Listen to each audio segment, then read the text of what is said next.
All right, everybody, what's going on? How y'all doing? Welcome to today's edition of Swag Talk, the show we cover the swag inside and out. I am your tour guide around the swag Sea Wells coming at you, and we are gonna do our fifth power rankings for the swag men's basketball season.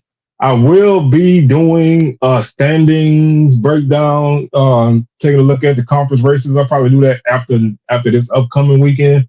Once that'll knock out a couple more games. And then we'll start to do a look at the races for each spot on the men and women's side. So that's going to be my first video of that nature. Going to be dropping sometime next week um, after Monday's games. So y'all keep it locked here. I also have a video, a live tomorrow night at 6 p.m. Central, 7 p.m. Eastern with Sydney Humble, who is a signee for Southern University defensive lineman. So y'all make sure y'all check that out. Y'all definitely can get in and enjoy. Y'all know how we do when we chop it up. But we're gonna do this one live on Swag Talk. So we're gonna be live tomorrow night, 6 p.m. Central, 7 p.m. Eastern. Y'all come through and check it out. Don't forget to hit those socials: Facebook and Swag Talk, Instagram Swag Talk, Twitter Swag Talk 76.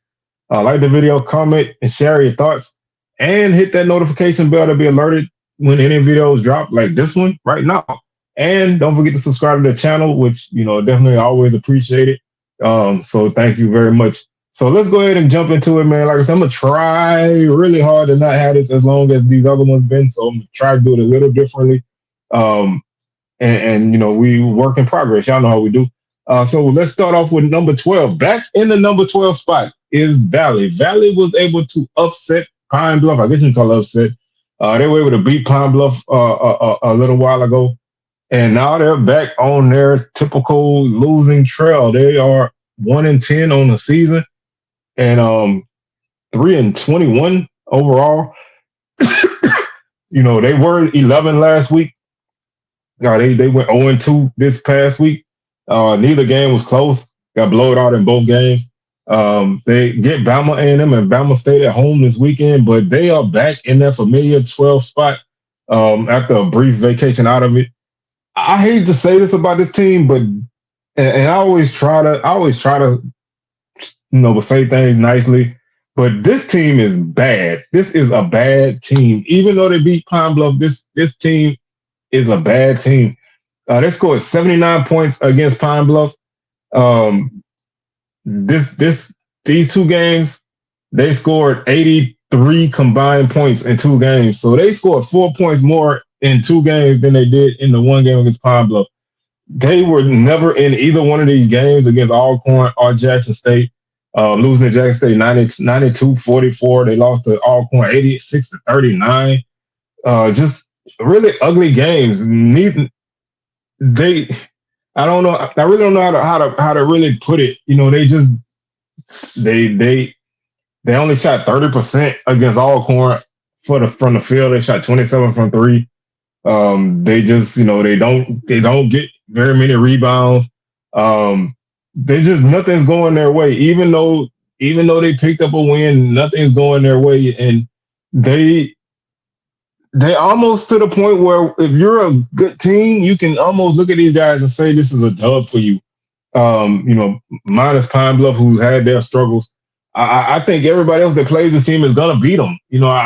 Maybe they can beat Pine Bluff again when they play them in Valley, but other than that, I don't really see them beating anybody else unless they pull an upset. So they just haven't been able to match up with teams. They play really slow. They don't really score a lot. They don't shoot well. They don't defend well. They don't rebound well.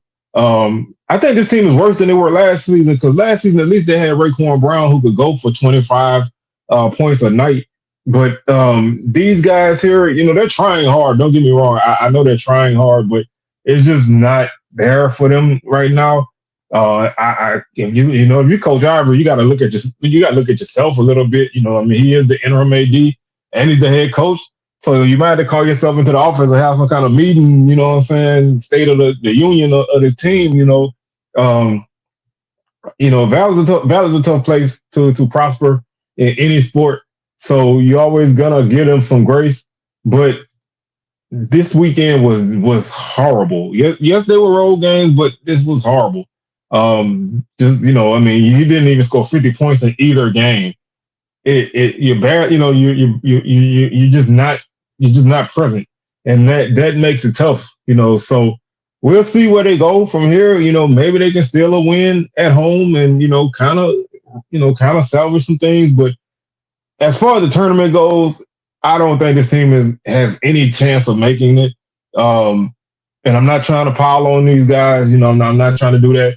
I'm just being honest. I don't think that they don't really have it in them to make that kind of run, and that's going to always cost them in the long run. So they're probably going to be stuck in this 12th spot for the rest of the season unless they pull off an upset. But it was nice to have them out of 12th for at least 1 week. But now they're back to their familiar spot. Number 11 is Pine Bluff. They jumped back to their normal 11 spot.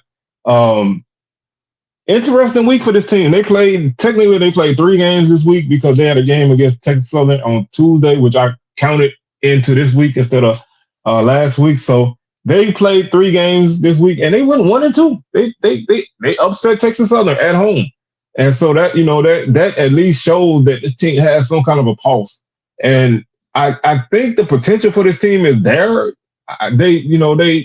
They have some talent. They rebounded well. They got out rebounded in that game, but they still rebounded pretty well. They didn't really shoot great from outside, but first half they did. Um, they are a poor free throw shooting team, and as much as I hate to say it, Dr. Bradley he struggles at the line. If there's one thing I can say, and I think the kid's phenomenal as far as being able to put the ball in the basket. I don't understand I don't understand free throw shooting, but he didn't have any breakout games in this 3 game stretch. He had 13 against Texas Southern, but he did have 16 rebounds against Jackson State.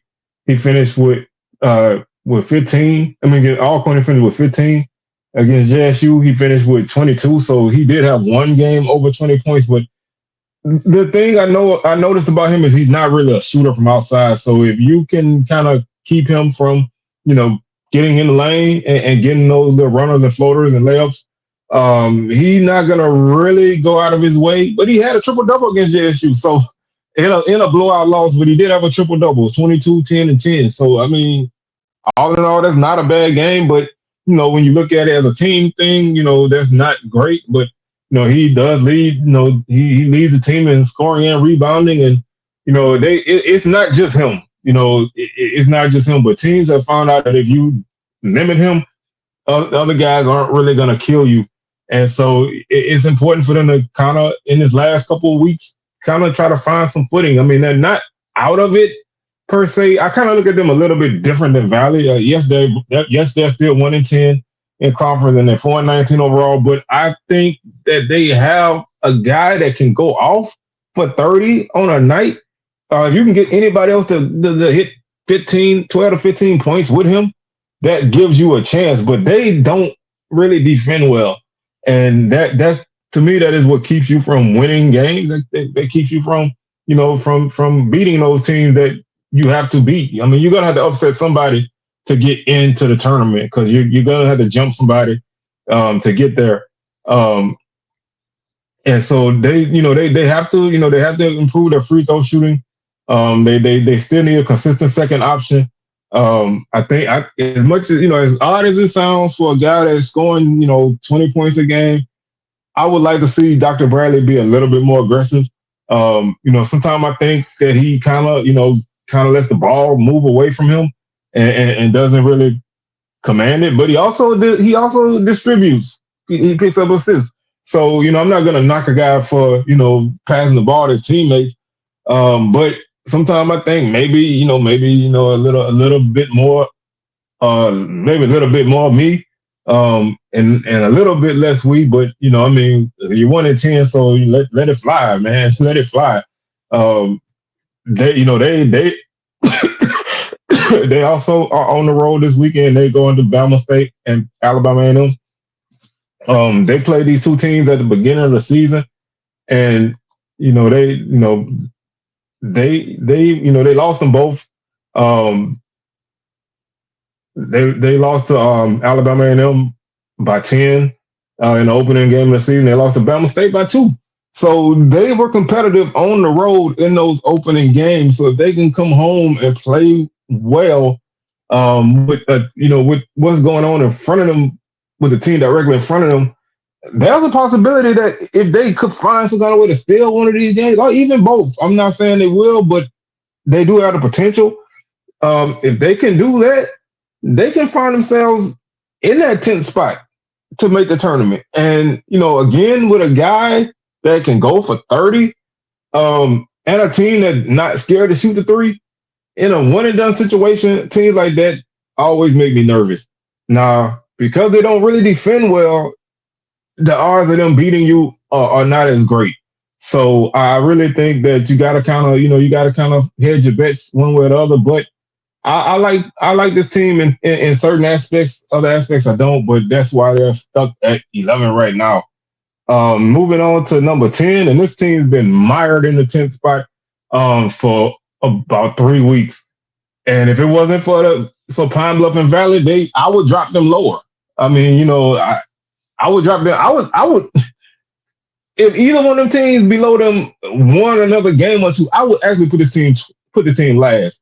And that's only because they just they have turned ice cold. They were 3-1 to open up the conference, and they looked like they had the potential to make a move. Um, they haven't won since. They've lost 7 games in a row. They're 3-8, 4-20. They went 0-2 again at home. They're losing home games in this streak. And like I always say, my cliche is you win at home, you split on the road, and you let the chips fall where they may. Right now, they need a win, and they don't. This upcoming road trip in Louisiana is not impossible, but it's going to be tough. So if they can, I mean, they did beat Grambling to open the season, and they lost to Southern by 4 at home. So of course, they were playing better at that point, but they really have to find out who they are. They have to find out what they are, and they got to find a way to right the ship, um, because they have scored. They can score the ball. They can score the ball. Braylon Bush is a guy, he can go for 20. Um, Tanaka Petway, he can go for 20 on any given night. Um, they just they just get bullied on the boards. Um, this past weekend, they they they had 29 rebounds in one game, 25 in the other. They really, they got whooped by Bethune on the board, 39-25. They got beat pretty solidly by FAMU on the boards, 38-29. So they cannot get in there and mix it up. And when you play against teams that can rebound well, that limits your possession. You know what I'm saying? That limits you a lot of time to one shot. If you miss, you're probably not gonna get the offensive board. Um, and if the other team miss, you're probably not gonna get the defensive board. So you're costing yourself possessions, and you're limiting your ability. But they actually played a really good game against Bethune-Cookman. That game came down to the wire. They had a great chance at the end. They came up short. Um, they fell down big against FAMU in the first half, and they battled back. So they have, because they have the guys that can score, and this team is a good shooting team. They're not a pushover, and that's what baffles me. They're not a pushover. They should not be on a 7 game losing streak at all.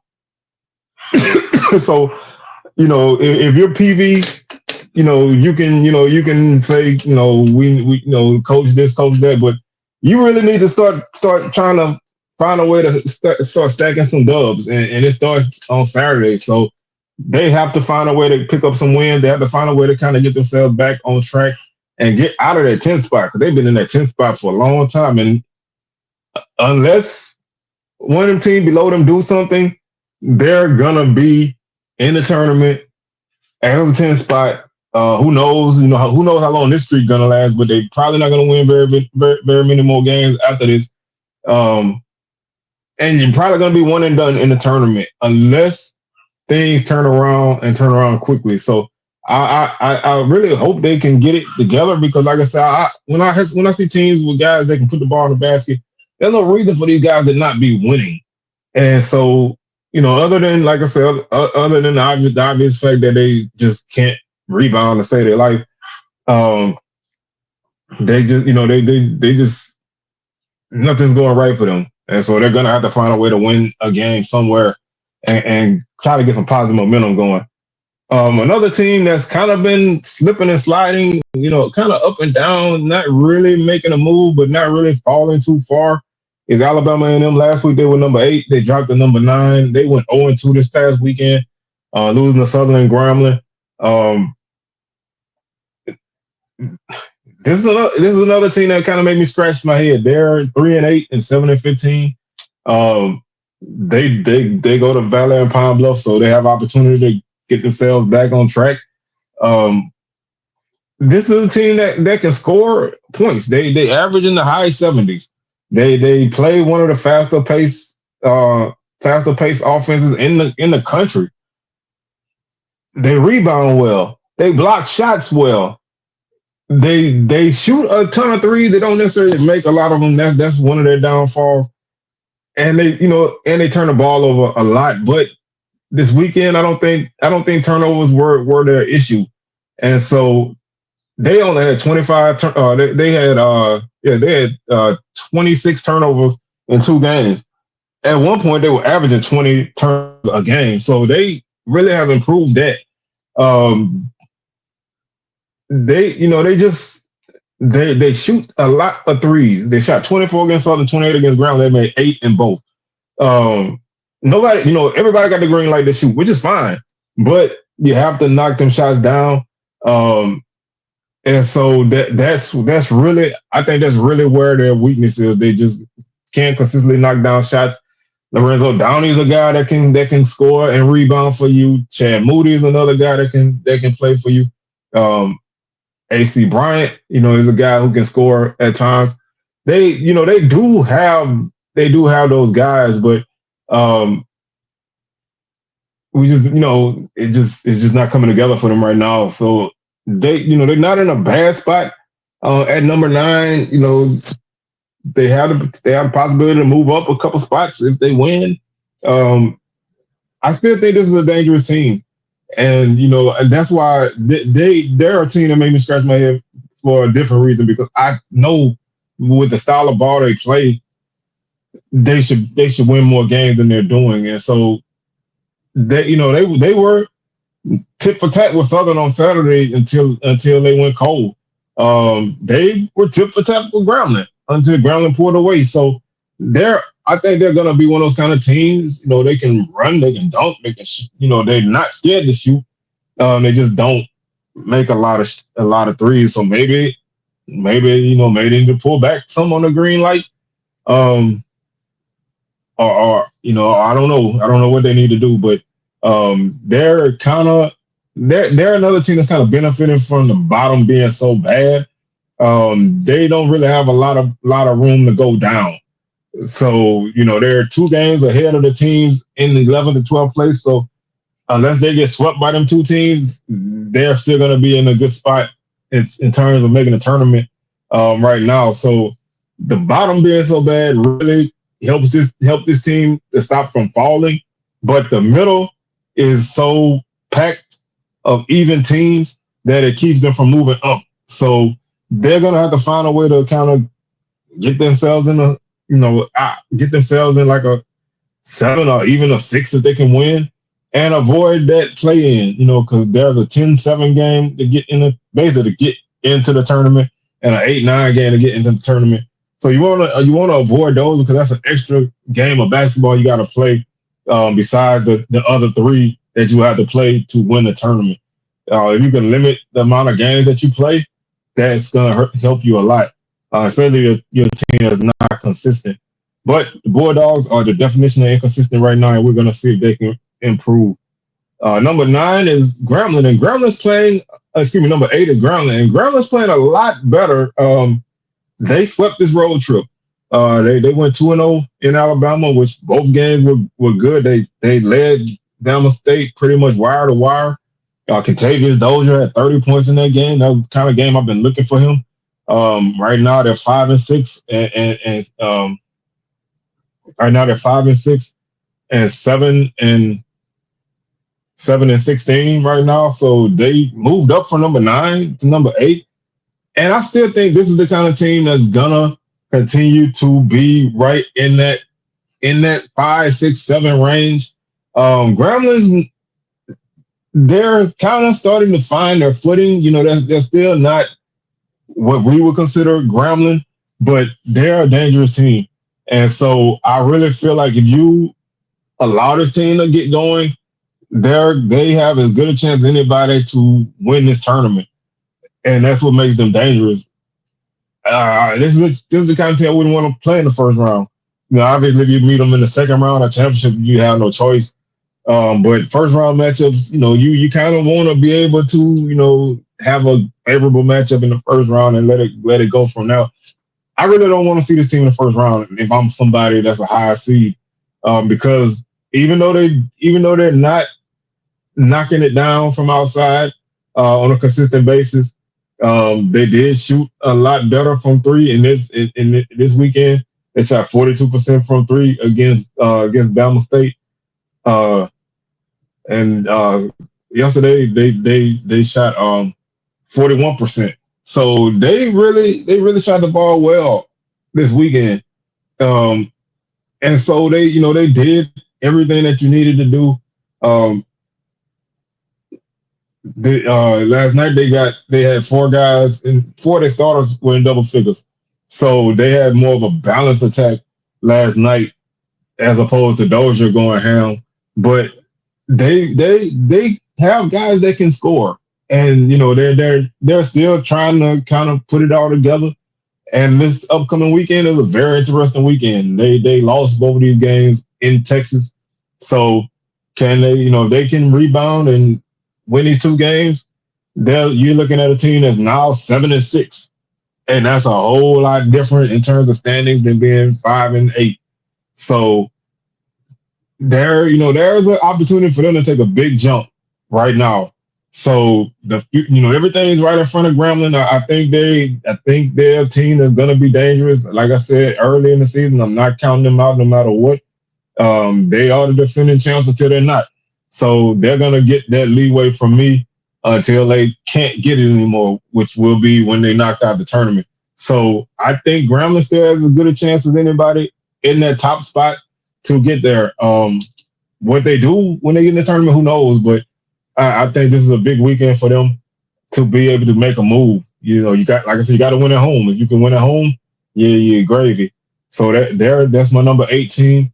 Number 7 is Bama State. Now they went 1-1 on Saturday. 1-1 this weekend, and that's why they dropped because they're now 6-5, and they're 10-4 overall. They were 5 last week, but there was some movement ahead of them. Couple of teams who they were kind of even with, they had good weekends, and so teams that go 2-0 are gonna probably be ahead of teams that go 1-1, no matter who that one is against. Now they do get some kudos for knocking off Southern last night. That was a game I was worried about. I was worried if, as a Southern fan, full transparency, I was worried about the Alabama trip because that's a place. Both of those places are two places where Southern doesn't traditionally win, no matter how good their teams are. They do win there from time to time, but it's just one of that's one of those trips where you just kind of grit your teeth and hope you make it out. Last night, Bama State played a solid game. They weren't spectacular because they got out rebounded big time, 50-37. They only turned the ball they only turned the ball over 8 times, which is what they do. They don't turn the ball over. They shot. They were 10 for 26 for three for 38%. They shot 44% from the field. They did have some free throw problems late that almost cost them the game, but this was one of those games where they were able to answer the call. And Amar Knox, 26 points, carried these guys. He was 10 or 18 from the field, 2 or 5 from three. Um, he had a big game. CJ Hines had 19, TJ Madlock had 18. When those guys score like that, and Bama State's always going to be tough to beat. And for some reason, they knock off teams on winning streaks. They snapped FAMU winning streak last week. They snapped Southern winning streak this week. So if you're going against FAMU, you're going against Bama State, and you got a winning streak, you kind of gotta look a little dicey at the matchup. And they played a good defensive game here. They held Southern 37% from the field. That's a team that shoots like 46 overall. They held them to 22% from three. That's a team that shoots like 34, 35% from three. So they, even though they didn't rebound well, they did a good job of not turning the ball over, which is something that Southern strives on. Southern that's something that they thrive on. Forcing turnovers and getting steals. That's tough for a team against Bama State because they don't turn the ball over. And they played good defense in this game. Now they fell behind against Grambling, couldn't really get back in the game, and so that kind of put them in a tough predicament. But they are a team that, again, they got guys that can score. They got guys that are athletic. They're just not really a consistent team, and they're going to be another one of those teams that's gonna be in that 5, 6, 7 range. Maybe even 8, depending on how things shake out. But they have a good weekend to pick up a couple wins against Valley and Pine Bluff. Nothing's ever certain in the SWAC on the road, but these two matchups are kind of probably as close to certain as you can get. And coming out of this weekend at 8-5 is really good. That puts you probably a game out of, maybe a game or two out of second place. So you're not out of anything at that spot. It's just a log jam in the middle. So it's not a lot of wiggle room for them. But I think they bounce back and have a good weekend and pick up a couple good wins coming up. That takes us to our number 16, and that's Texas Southern. This team had a horrible weekend. They had a worse weekend than Valley. They went 0-3, and obviously 2 of those games, they were kind of tight to figure out. Bethune and FAMU, you didn't know how those games would go. Both of those teams are teams that are battling it out for a good spot in the standings. But that Pine Bluff loss, it was baffling. That was an upset. And it was just a baffling game. The FAMU game was a 2-point game that they lost. Late. Bethune was a 3-point game that they lost late on late free throws. They had a chance to win it. They couldn't get it. Bethune hit a couple free throws to win. So you go from losing to Pine Bluff by 1 point. You lost to FAMU by 2 points, and you lost to Bethune by 3. So you lost 3 games in a week by 6 points. You really could have flipped this and been still right there in the mix and only being 1 game out of first place instead of being 3 games out now. It just was a rough week for them. And I still think this is a solid team. They dropped from 2 to 6. That's probably the biggest drop that we had this week. And they do have to go on the road to Grambling and Southern. So they're gonna have to get on a good foot right away. I still think because this is Texas Southern, the tournament is where it matters. Yes, they're 7-4 in conference, 10-14 overall, but I don't count this team out until they're out. And so 3 close losses is not enough to condemn a team, but it's more than enough to drop a team in a hole. So they just had a rough go of it this week. Kind of when you look at these games, they not a lot. You really can't just say a lot went wrong. I mean, they didn't shoot the ball great against Pine Bluff, but they did rebound the ball pretty well. They didn't turn the ball over a lot in that game. Pine Bluff just it was just one of those games. The Pine Bluff didn't even play that great, but it was just one of those games. FAMU was in a game where they were back and forth with these guys.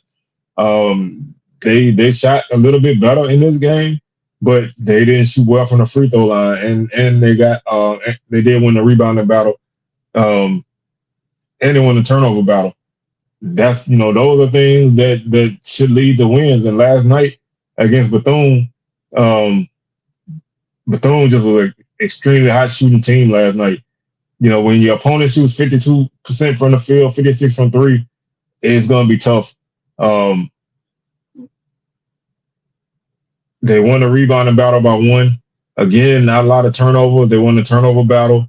Um, they just, like I said, they just a play here and there is the difference between number 6 and number 2 for these guys. So I don't really, other than the fact that I basically had to drop them for the poll because you can't really let a team hang around up top if they lost 3 games in a week. But I think this team is still, they're not going to win the regular season championship unless something goes super chaotic. But they are a team who is going to be a tough matchup in the tournament. So we'll see if they can kind of get themselves back on track this weekend. Another team who is still playing well. They did have their winning streak snapped last week, but they bounced back and got 2 big wins on the road. It's FAMU. The Rattlers, they are a let it fly in your eye type of team. They're not scared to shoot from outside. And that's been a big reason for why they played the way they played. Last night they were 10 of 22 from three against Prairie View. And this time it wasn't Young and Matthews. This time it was Matthews and Jordan Chapman. Chapman was 4-6 from three for them. Matthews was 5 of 8. 17 points for Chapman, 15 for Matthews. Um, Young did have 22 points though, but he didn't necessarily have his greatest outside shooting night. But these are guys that if they're open, they're not gonna miss a lot, and they make a lot of threes. They make about nine a game, so they're not gonna hurt themselves a lot.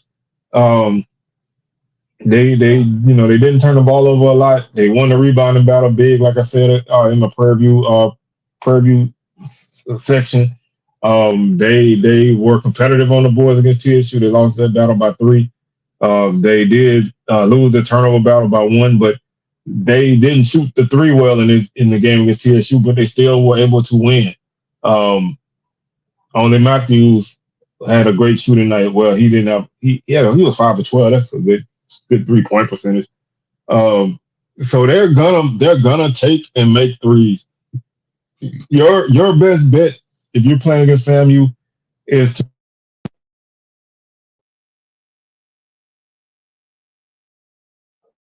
guys can't score or they don't have a chance to flourish. That makes it easier for them to defend. That makes it tougher for guys who bomb away from outside. So you kind of have to pick your poison. Do you chase those guys off the 3-point line and allow guys to get inside and score, or do you allow them to shoot from outside and then possibly open up some things for other guys? Um, they're having one of their best seasons in a long time. Hopefully, Coach Curry gets a contract extension. Um, he's on a 1 year situation, so hopefully he's earned that and he can start to build his program. And that's one of the things that I think a lot of people need to look at is this team is a bunch of new guys. They had a rocky first couple games of the season, but they look a lot different than that team I saw in Baton Rouge in the second game of SWAC play. This team, even though it's the same guys out there, this team is like night and day. So and that's why I said that when I looked at them, I was like, might have just been an off night. But they can shoot from outside, they can put points on the board, and they've been playing really well. So they deserve to be in that spot where they're at right now, in the 5 spot. They did move up from 7.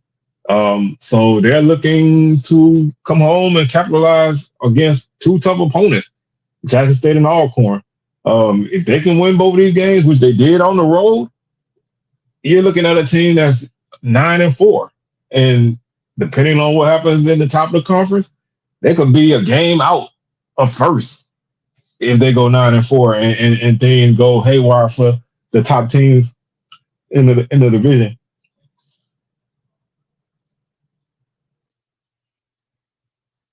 That takes us to our next spot, and that's Alcorn. The Braves are sitting at number 4 right now. They're also 7-4, 7-17 overall. They moved up for number 6. They won 2 in a row. So, they were able to take advantage of 2 blowout wins. They were able to get, Pine Bluff and Valley, and they did what they needed to do against both of those teams, blew them both out. Um, Playing some of their better basketball that they played all season. Of course, now you want to see how they translate that against Bethune-Cookman and FAMU, who they did split with at home. So they have a more tougher task ahead of them. But I do like the way that they handled both of these games, and they did it in kind of different fashion. Against Pine Bluff, that game wasn't necessarily a really close game, but it was a competitive game. They only led by 10 at the half, but they ended up winning by 19. But they had got up by more than 20 uh, in the mid portion of the second half, and they were able to kind of have their way. They had 6 guys in double figures in that game, and they didn't shoot exceptionally well, but they were able to dominate the boards. Um, and just play solid basketball. They made it tough for Pine Bluff. They held them to a horrible shooting night, so they played good defense in that game and got the win. And then against Valley, they just bombarded them from the jump. They led 44-16 at the half. I think they were up like 15-0 or 13-0 or something like that early. Um, and they had 4 guys in double figures in this game, and they shot 46% from three in this game. They shot 54% from the field. They won the rebounding battle. They did everything that you want. They only turned the ball over 4 times against Valley. And when you play against an overmatched team and you get, basically everybody on the team gets to play, you tend to get those turnovers from guys who trying to do too much. But in a game like this, to get 4 turnovers, I mean, obviously in a game, 4 turnovers is great. But in a game like this, you only turn the ball over 4 times. I think that's tremendous. And they had 13 steals. So they played a really good game, even though they didn't shoot exceptionally well in terms of just, like free throw percentage and everything. They didn't shoot a lot of threes. They shot 13, but they shot 46%, which is a great number. They cooled off in the second half, but, you didn't need that then. I think this is obviously a very intriguing road trip for them. Going to Florida against those two teams, a split is what you're always looking for at home, but to be against a team that's in front of you by a game and a team that's tied with you, you really need to win both of these games to kind of give yourself some room, some room. If you win both of these games, then you're at 9-4 and you're tied with Bethune-Cookman and you're a game ahead of FAMU. So depending on what those two teams do in their other games. But this is a good opportunity for Alcorn to make a push. For the 4 seed is a solid spot. Three is still 2 is still in play.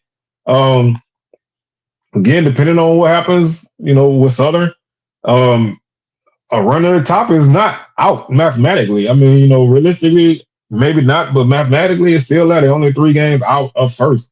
So the only thing that hurt them is they don't play Southern but one time. So they would need Southern to, really crap the bed and avoid a tiebreaker there. So that's like the one thing that's really going to hold them back there. But they still are a team who has a great chance of making a push for a 2 or 3 seed. Jackson State is the number 3 team this week. They did move up from number 4.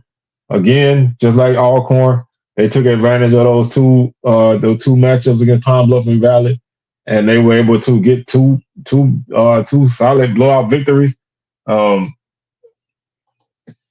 beat Valley way worse than they beat Pine Bluff, but both of those games they were able to really control. They led Pine Bluff by 15 at the half.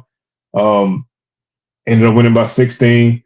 They led Valley by 19 at the half. Ended up winning by 48. They really just stymied Valley in the second half.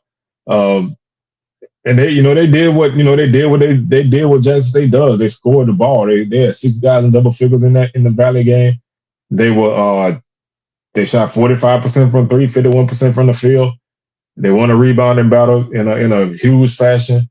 They got a big game from Shannon Grant, which you never know what you're gonna get sometime. But he had a big game for them in that game against Pine Bluff. Um, Dorian McMillan had 17 points. He made three threes. Um, they did this, they had 4 guys in double figures in this game. They did this, these 2 wins without really getting a lot from Ruffin, but they didn't need that from a guy like that in these matchups. Um, they shot 41% from three in this game. They shot 57% from the field, so they shot extremely well, like you're supposed to at home. Man, they dominated the boards in both of these games. Um, they have a tough schedule ahead of them, going to Bethune and FAMU.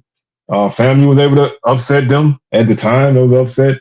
This is a very intriguing matchup, very important matchups. Um, this I don't want to say it's going to make or break any of these 4 teams, Alcorn, Jackson, FAMU, Bethune.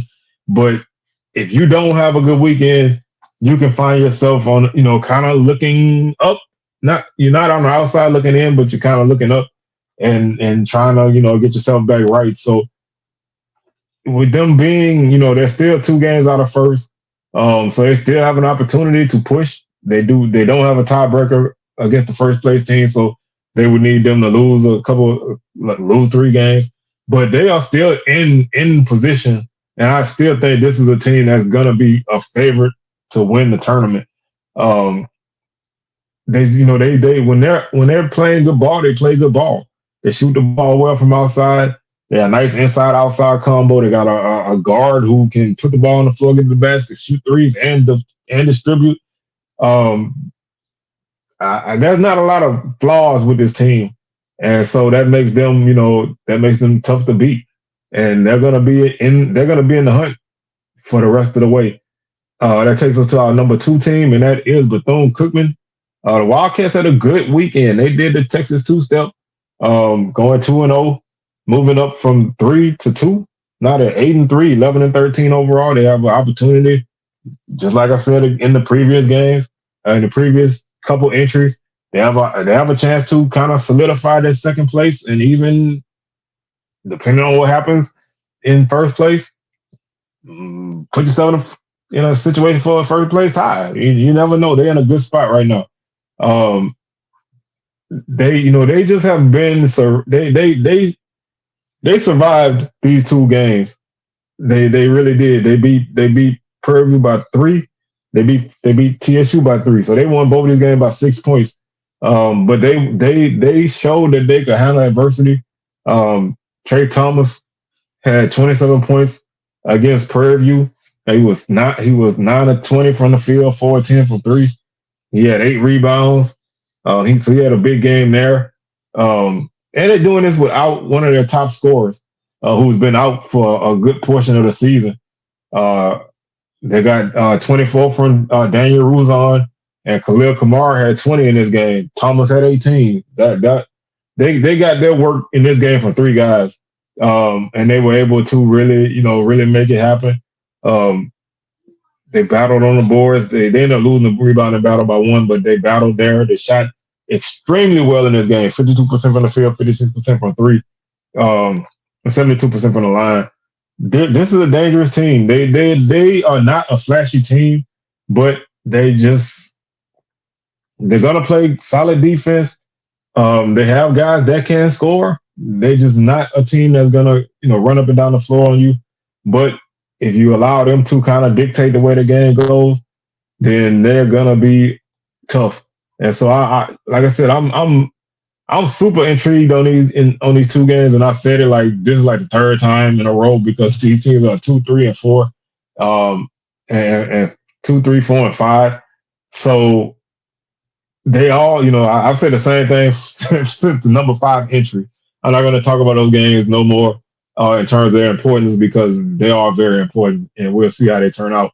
Number 1 is still the same team. They did lose a game, so their 10-game winning streak is over. So now it's interesting to see how Southern handles this.